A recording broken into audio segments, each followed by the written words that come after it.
High, good morning আর সাথে merry Christmas. আজ 25শে December.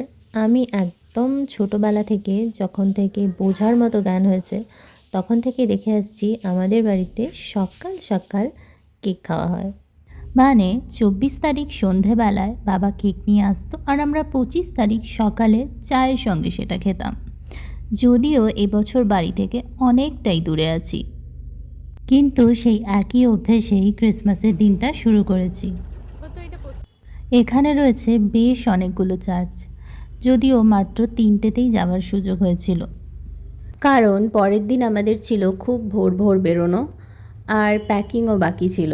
সেই জন্যেই আমরা তাড়াতাড়ি মাত্র 3টে চার্চ দেখে ফিরে এসেছি বাড়ি। বিগত বছরগুলোতে আমি সাধারণত মেদিনীপুরে যেতাম 25শে ডিসেম্বরের দিন। আমার মাসির বাড়ির সামনেই ছিল একটা বিশাল বড় চার্চ, আর সেখানে প্রচুর বড় একটা মেলা বসতো। বিকেল থেকে রাস্তায় পুরো ভিড় লেগে যেত, আর সন্ধেবেলায় তো প্রচণ্ড ভিড়। চার্চের সামনে মেলাতে ভিড়, আর ওই দিন বাজি প্রদর্শনীও হতো। বেশ কয়েক বছর আমি দেখেছি।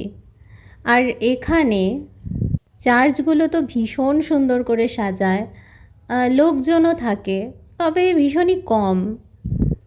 ওখানে যেরকম 25 তারিখ সন্ধেবেলায় ওই চার্চের সামনে বা মেলাতে মানে দাঁড়ানোর জায়গা হতো না, এত ভিড় থাকতো, কিন্তু এখানে মেলা হয় না আর চার্চের সামনে সেরকম ভিড়ও নেই, বেশ ফাঁকা ফাঁকা। তো দুটো রাজ্যের অভিজ্ঞতা একেবারে দুরকম।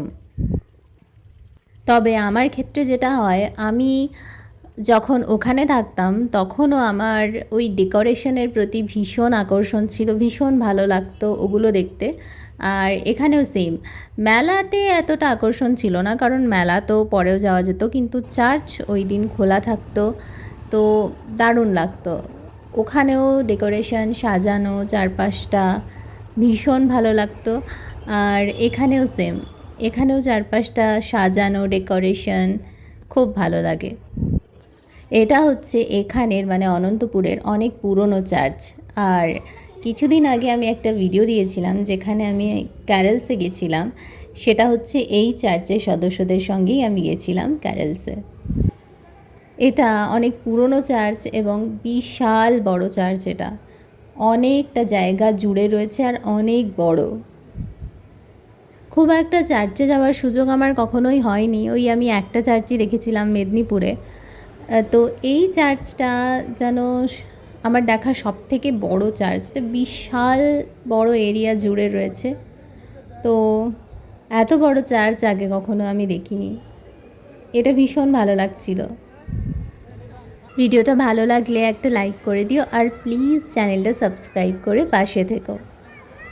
এখানেও খানিকক্ষণ থাকার পর বেরিয়ে গেছিলাম এখান থেকে 3 নম্বর চার্চের উদ্দেশ্যে। এটাতে বেশ কিছু লোকজন ছিল, কারণ এই চার্চটা একেবারে শহরের মাঝখানে।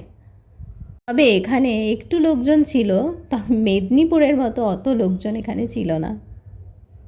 ওখানে ক্রিসমাসের যেন একটা আলাদাই উন্মাদনা চোখে পড়ে সন্ধেবেলা।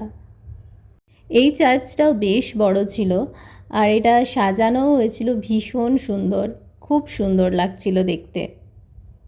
ব্যাস এই 3টে চার্চে গেছিলাম, আর তেমন কোথাও যাওয়া হয়নি, কারণ কাল অর্থাৎ 26 তারিখ 26শে ডিসেম্বর আমরা যাচ্ছি উটি।